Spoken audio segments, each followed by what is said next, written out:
Hello दोस्तों, स्वागत है आपका हमारे YouTube channel mission lecture UK 2025 पर। तो दोस्तों, आज की क्लास में बात करेंगे भारतेंदु युग और साथ ही साथ बात करेंगे द्विवेदी युग को लेकर। दोस्तों, इससे जो प्रीवियस हमारी क्लास रही है उसमें हमने भारतेंदु युग की सारी बातें क्लियर की थी कि भारतेंदु युग में क्या क्या हुआ था, किस प्रकार से रीतिकाल से भारतेंदु युग का उदय हुआ था और किस प्रकार से इस काल के अंतर्गत क्या क्या परिवर्तन आए थे, किस प्रकार के पंक्तियाँ इस काल में कही गई थी और उन पंक्तियाँ किन रचनाकारों के द्वारा कही गई थी, ये सारी बातों पर हमने चर्चा की थी। तो आज की क्लास में हमने शॉर्ट नोट्स के तौर पर भारतेंदु युगीन जो रचनाएं हैं और उनके रचनाकार ये शॉर्ट नोट्स के तौर पर रखे हैं। साथ ही इसके बाद हम बात करेंगे इसमें द्विवेदी युग को लेकर। ठीक है दोस्तों, तो बिना स्किप किए पूरी क्लास को जरूर वॉच कीजिएगा। साथ ही जो अभ्यर्थी अभी चैनल पर नए हैं तो चैनल को ज़रूर सब्सक्राइब कर लें, क्योंकि आपकी ये रिवीजन क्लास जो है आपको काफ़ी मदद करने वाली है। तो स्टार्ट करते हैं आज की क्लास को। तो दोस्तों, जब हम बात करते हैं भारतेंदु युग की, तो भारतेंदु युग जो है आधुनिक काल का सबसे महत्वपूर्ण काल रहा है और इस समय जो है काफ़ी अलग अलग प्रकार की रचनाएं इसके अंतर्गत देखने को मिली थी और इसको जो है परिवर्तन काल के तौर पर भी देखा गया था। ठीक है, तो इसमें काव्य जो था, जो रचनाएं हुई थी वो राजा महाराजाओं के व्याख्यान करने के साथ साथ उस समय की जो समस्याएं थी उन समस्याओं से भी अवगत कराने का कार्य इन काव्य रचनाओं ने किया था। तो जो भी समाज में जो भी कुरीतियाँ चल रही थी, जैसे छुआछूत है, भेदभाव युक्त जो चीज़ें थी और अशिक्षा थी, इन सभी चीज़ों को लेकर उस समय के रचनाकारों ने अपने काव्य रचना के अंतर्गत अपनी बातों को रखा था, जिसके माध्यम से समाज में वो सूचनाएं जाया करती थी। ठीक है, तो अब भारतेंदु युग के रचना और रचनाकारों पर हम चर्चा कर लेते हैं और विशेष नोट्स हैं दोस्तों, बहुत ज़्यादा डिटेल नहीं है, इसलिए आप इनको नोट जरूर कर लीजिएगा और ये इंपॉर्टेंट प्रश्न है। तो भारतेंदु हरिश्चंद्र के जो रचनाएं हैं दोस्तों वो हैं कौन कौन सी? एक तो प्रेम मलिका है, दूसरा है प्रेम सरोवर। ठीक है, प्रेम सरोवर इनकी रचना है। गीत गोविंद दास इनकी रचना है। वर्षा विनोद इनकी रचना है भारतेंदु हरिश्चंद्र की। विनय प्रेम है। ठीक है, इसके अलावा पचासा है और प्रेम फुलवारी, ये बहुत बार पूछा गया है दोस्तों, प्रेम फुलवारी किसकी रचना है? भारतेंदु हरिश्चंद्र की है।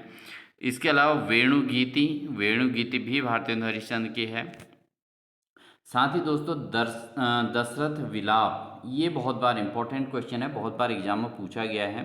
दशरथ विलाप किसकी रचना है? तो भारतेंदु हरिश्चंद्र की है। ठीक है, इसके अलावा जो फूलों का गुच्छा है दोस्तों, खड़ी बोली में लिखित ये इनकी रचना है। ठीक है, खड़ी बोली में गाई गई है इनकी रचना फूलों का गुच्छा। तो ये रचनाएं दोस्तों भारतेंदु हरिश्चंद्र की हैं। तो एक बार रिवीजन के तौर पर समझिए: फूलों का गुच्छा, दशरथ विलाप, वेणुगीति, प्रेम फुलवारी, पचासा, विनय प्रेम, वर्षा विनोद, गीत गोविंददास, प्रेम सरोवर और प्रेम मालिका। प्रेम मालिका ये किसकी रचनाएं हैं? भारतेंदु हरिश्चंद्र की।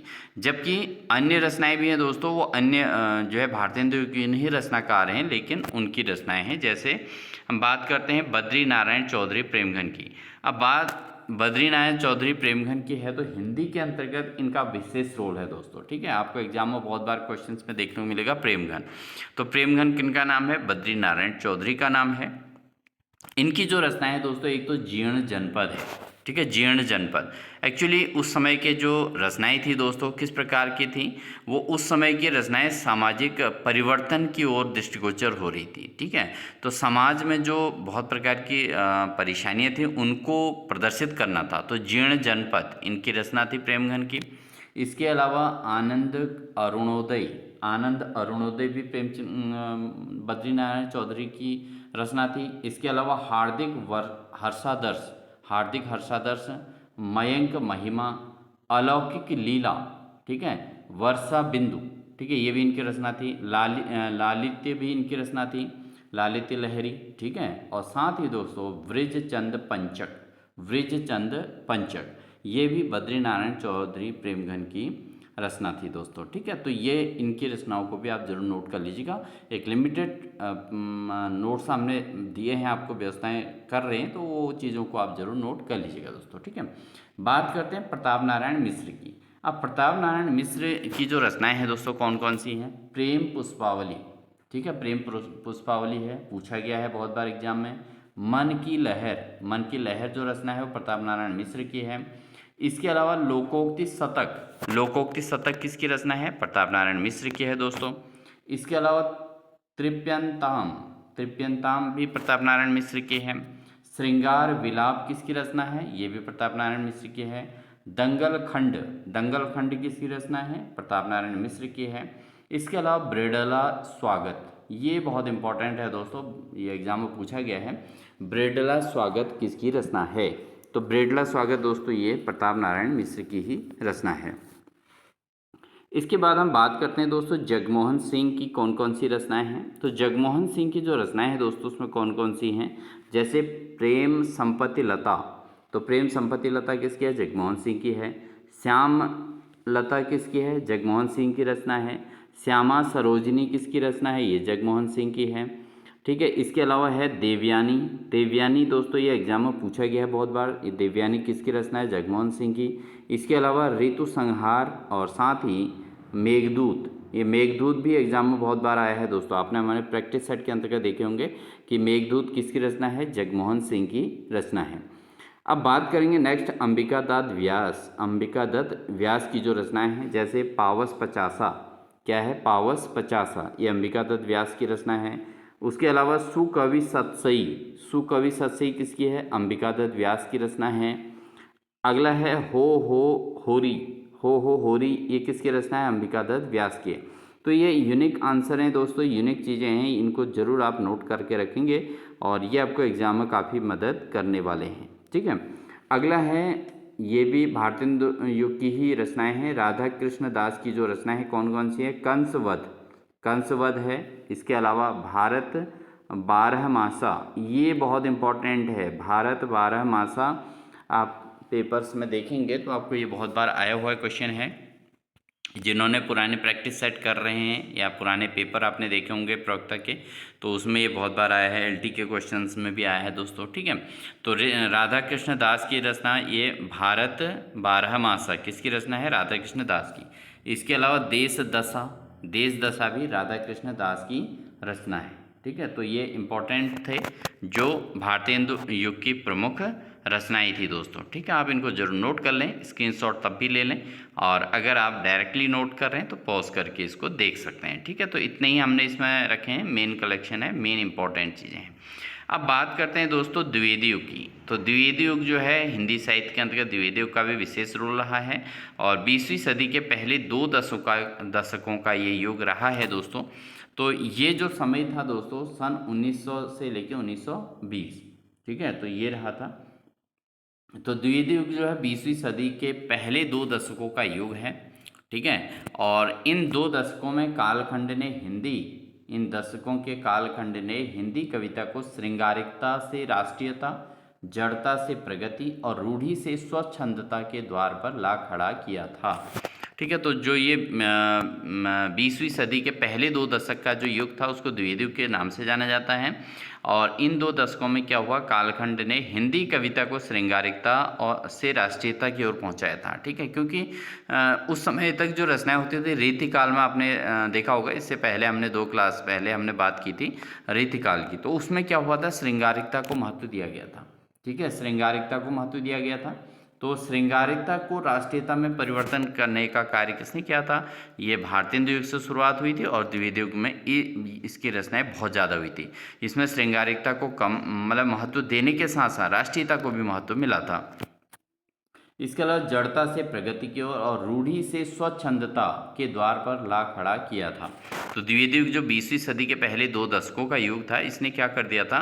जड़ता से प्रगति की ओर और साथ ही रूढ़ी से स्वच्छंदता के द्वार पर लाने का कार्य द्विवेदी युग ने किया था। ठीक है, इस कालखंड के पथ प्रदर्शक, इस कालखंड के जो पथ प्रदर्शक या विचारक या सर्वस्वीकृत साहित्य नेता आचार्य महावीर प्रसाद द्विवेदी के नाम पर इसका नाम द्विवेदी युग रखा गया था।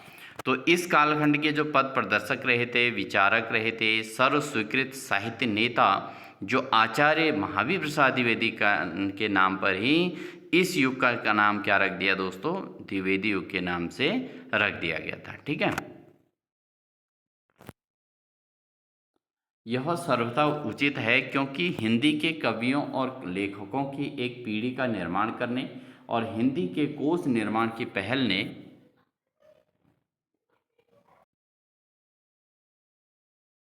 साथ ही हिंदी व्याकरण को स्थिर करने और खड़ी बोली का परिष्कार करने और उसे पद्य की भाषा बनाने आदि का जो श्रेय जाता है वो महावीर प्रसाद द्विवेदी को ही जाता है। ठीक है, तो इन्होंने हिंदी की कवियों और लेखकों की पीढ़ी का निर्माण करने का कार्य किया था और हिंदी के कोश निर्माण की पहल की थी। ठीक है, हिंदी के शब्दकोश, हिंदी से संबंधित कोश निर्माण की बात की थी।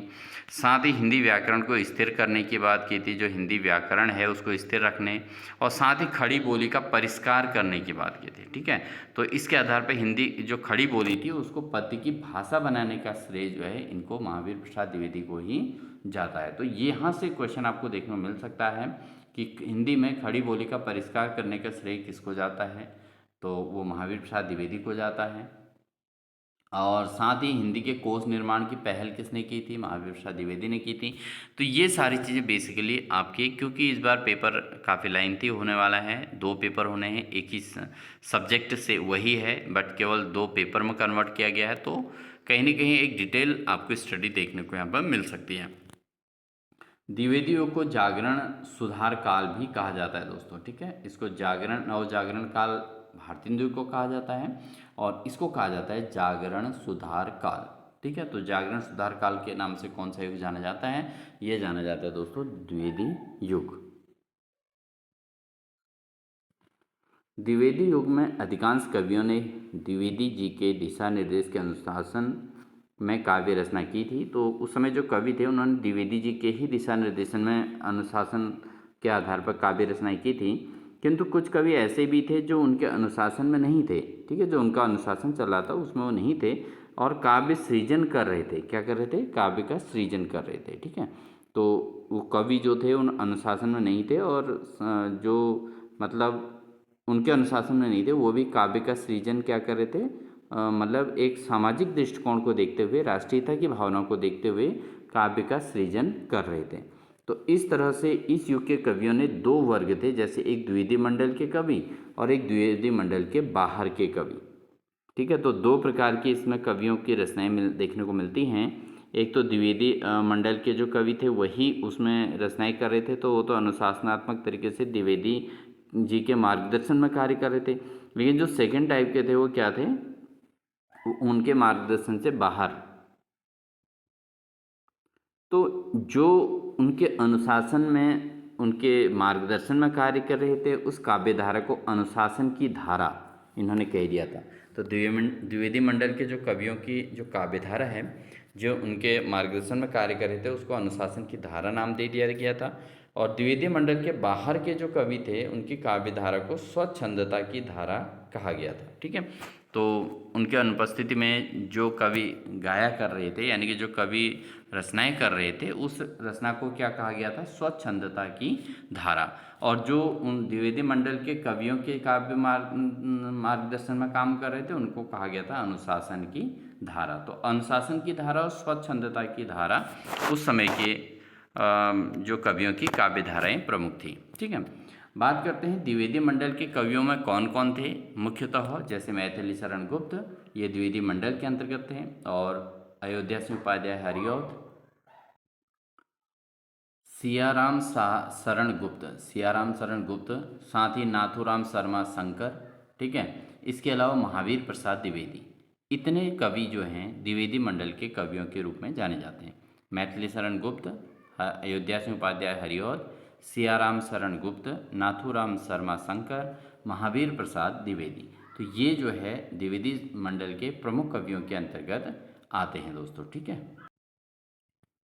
इसके अलावा जो द्विवेदी मंडल के बाहर यानी कि जिनको स्वच्छंदता की धारा के अंतर्गत जो कवि आते हैं उनमें है श्रीधर पाठक। ठीक है, मुकुटधर पांडे।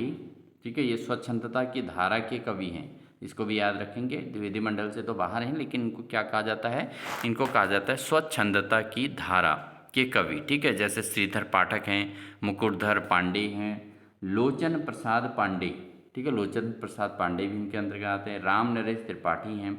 ये जो है इसके अंतर्गत प्रमुख तौर पर आते हैं द्विवेदी मंडल के बाहर के। इन कवियों की विशेषताएं क्या है कि प्रकृति का इन्होंने परिवेक्षण किया है। क्या क्या है, प्रकृति का पर्यवेक्षण। ठीक है, साथ ही उसकी स्वच्छंद भंगिमाओं का चित्रण किया है इन्होंने। तो जो प्रकृति है उसका परीक्षण किया था अपनी रचनाओं के अंतर्गत, और स्वच्छंद भंगिमाओं का चित्रण किया है, साथ ही देशभक्ति की भावना का जो है को बढ़ावा दिया है, देशभक्ति की भावना को, तथा कथा गीत का प्रयोग किया है, अपने वाक्य के अंतर्गत कथा गीत को महत्व दिया है। साथ ही काव्य भाषा के रूप में खड़ी बोली को इन्होंने स्वीकृत किया था। ठीक है, तो काव्य की भाषा के रूप में किसको महत्व दिया था? खड़ी बोली को। ठीक है, तो ये द्विवेदी मंडल के बाहर जो स्वच्छंदता की धारा वाले कवि हैं, इन्होंने जो है खड़ी बोली को स्वीकृत किया था। ठीक है, इसके अलावा स्वच्छंदतावादी काव्य की यही धारा आगे चलकर छायावाद में गहरी हो जाती है। तो जब ये स्वच्छंदता की जो बात आती है, वो कवि हैं जो द्विवेदी मंडल से बाहर के कवि हैं, यानी कि जो द्विवेदी मंडल के सदस्य नहीं थे, उन्होंने क्या किया? स्वच्छंदता की धारा को महत्व दिया, उन्होंने खड़ी बोली को महत्व दिया था, और इसी स्वच्छंदता की वजह से फिर जो है छायावाद का उदय हुआ था। ठीक है, अब द्विवेदी युग की जो प्रमुख विशेषताएं रही हैं तो काफ़ी महत्वपूर्ण रोल रहा है द्विवेदी युग का हिंदी साहित्य के अंतर्गत। तो द्विवेदी युग की जो प्रमुख विशेषताएं हैं दोस्तों, क्या क्या हैं? एक तो जागरण सुधार। इस समय जागरण सुधार यानी कि राष्ट्रीय चेतना का विकास हुआ था, सामाजिक सुधार हुआ था, सामाजिक चेतना का उदय हुआ था, साथ में मानवतावाद का भी उदय हुआ था।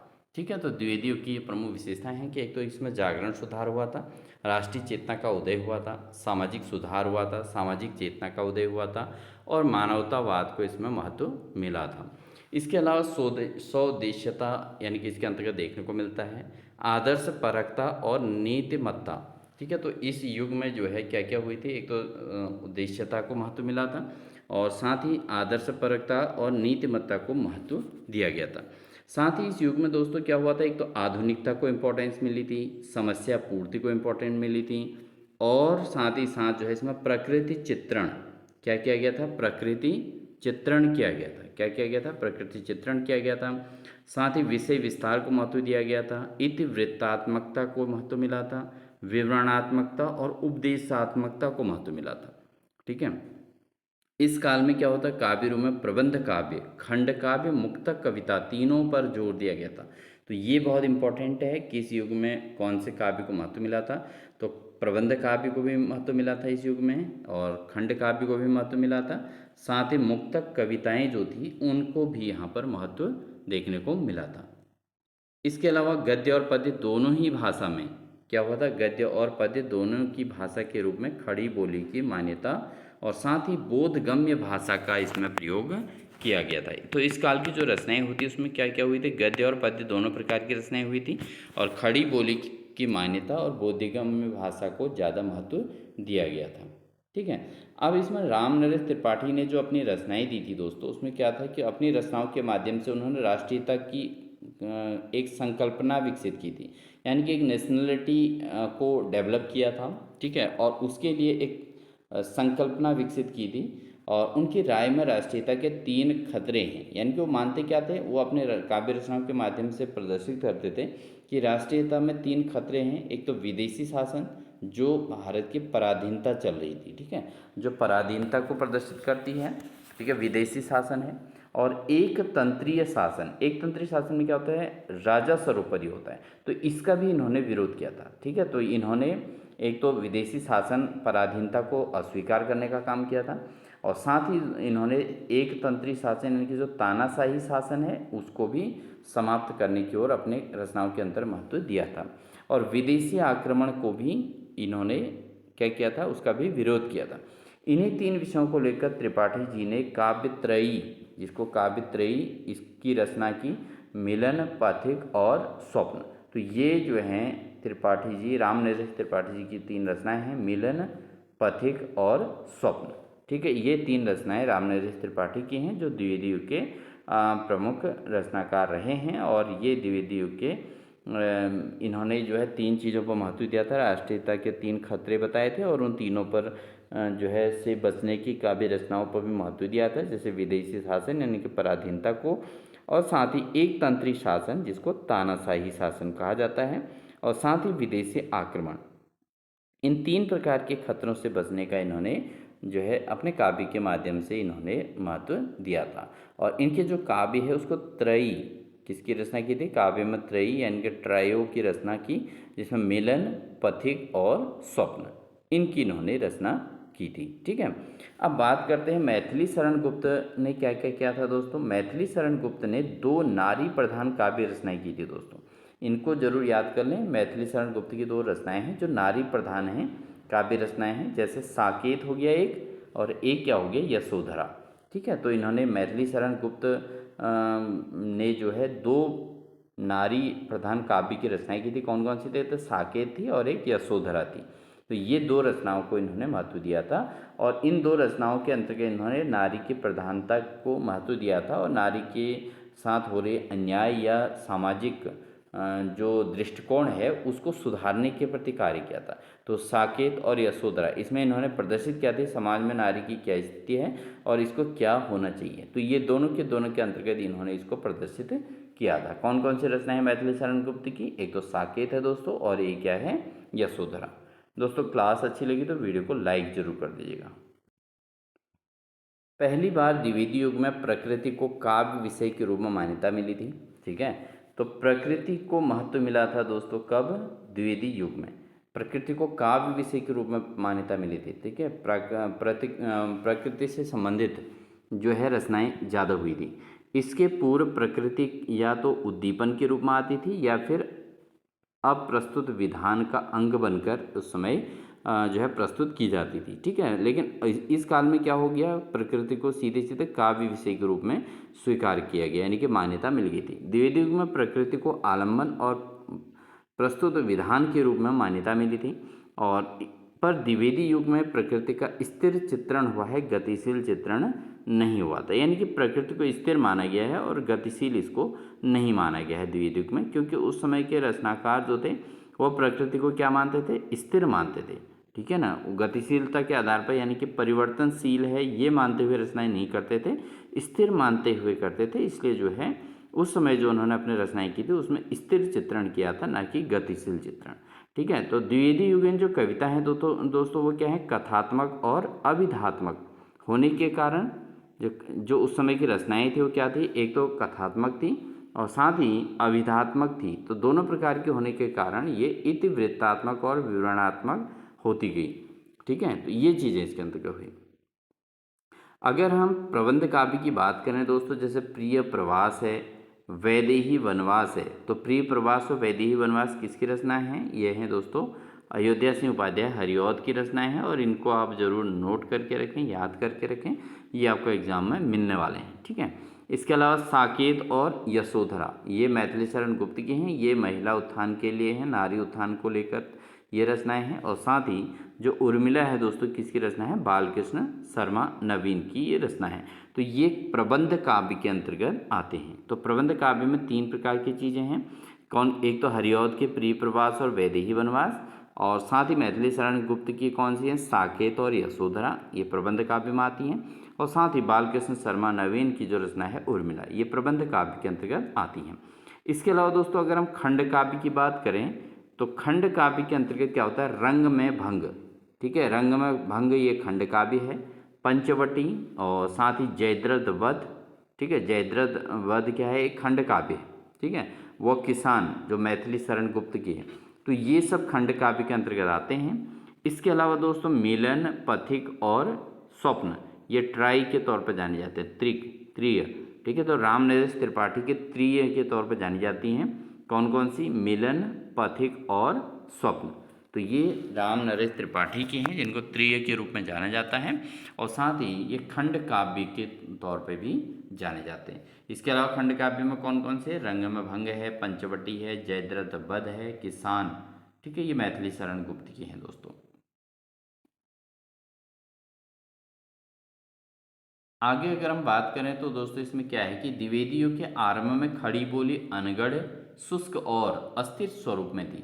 तो जब द्विवेदी युग का आरंभ हुआ था तो उसमें खड़ी बोली को बहुत ज़्यादा इंपॉर्टेंस नहीं मिलता था।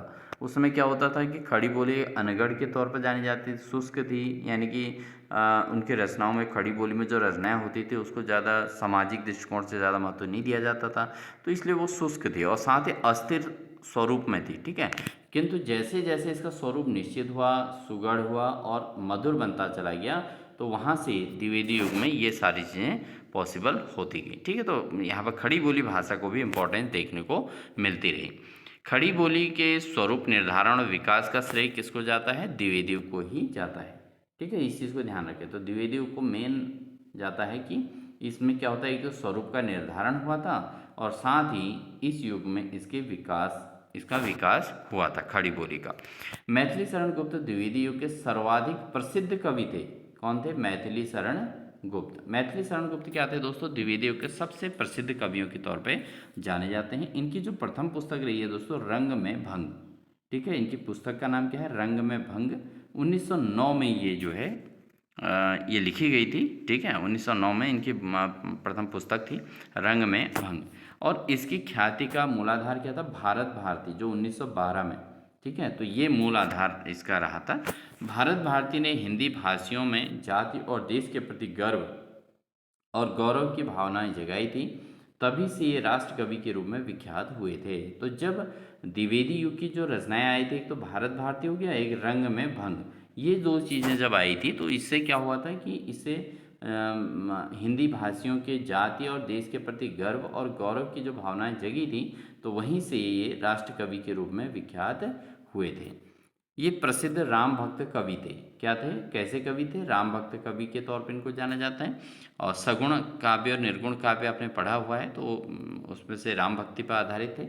और साथ ही रामचरित मानस के पश्चात हिंदी में राम काव्य का दूसरा प्रसिद्ध जो उदाहरण है वो मैथिली शरण गुप्त के द्वारा जो साकेत है, वो सबसे बड़ा उदाहरण राम काव्य का दूसरा उदाहरण है। रामचरित मानस के बाद जो दूसरा राम काव्य का आधारित है वो कौन है? साकेत है। तो साकेत किसकी रचना है? ये आपको पता है, मैथिली शरण गुप्त की है। और तो ये है दोस्तों, इसके अंतर्गत आपने सारी चीज़ें देख ली हैं और ये इम्पोर्टेंट नोट्स हैं, आप स्क्रीनशॉट ले लीजिएगा। और आई होप आपको हमारी ये क्लास बहुत बेहतर लग रही होगी और आप सभी का सपोर्ट भी हमको देखने को मिल रहा है। तो कहीं ना कहीं हमारी मेहनत भी आपके लिए हेल्पफुल हो रही है, ये हमें महसूस हो रहा है। तो इसी प्रकार आपको हमारा साथ मिलता रहेगा, हमारी क्लासेस आपको देखने को मिलती रहेंगी। तो आप भी अपना साथ बनाए रखें। साथ ही जो अभ्यर्थी चैनल पर नए हैं तो चैनल को सब्सक्राइब कर लें। साथ ही वीडियो अच्छी लगी तो उसको लाइक ज़रूर करते रहिएगा दोस्तों। प्यार से कमेंट अपने कमेंट सेक्शन में ज़रूर दीजिएगा। साथ ही जिन अभ्यर्थियों ने अभी मेंबरशिप ज्वाइन नहीं किया हो, मेंबरशिप ज़रूर ज्वाइन कर लें। हिंदी प्रवक्ता विशेष वाली मेंबरशिप ज़रूर ज्वाइन कर लें दोस्तों। प्रैक्टिस सेट की भी कर सकते हैं। तो आप ज्वाइन सेक्शन में जाके, डिस्क्रिप्शन में जाके, ज्वाइन सेक्शन में जाके आप ज़रूर हमारी मेंबरशिप ज्वाइन कर लीजिएगा, जिससे हमें मोटिवेट मिलता रहेगा। और साथ ही आपको भी लगातार क्लासेस, एडवांस क्लासेस देखने को मिलती रहेंगी। यूट्यूब पर भी हमारी क्लासेस लगातार आती रहेंगी, लेकिन यहाँ पर एडवांस क्लासेस आपको देखने को मिलती रहेंगी। तो मिलते हैं आपको एक नेक्स्ट क्लास के साथ दोस्तों। तब तक के लिए अपना ध्यान रखिए, साथ ही चैनल को सब्सक्राइब कर लीजिए। तब तक के लिए दोस्तों, wish you all the best.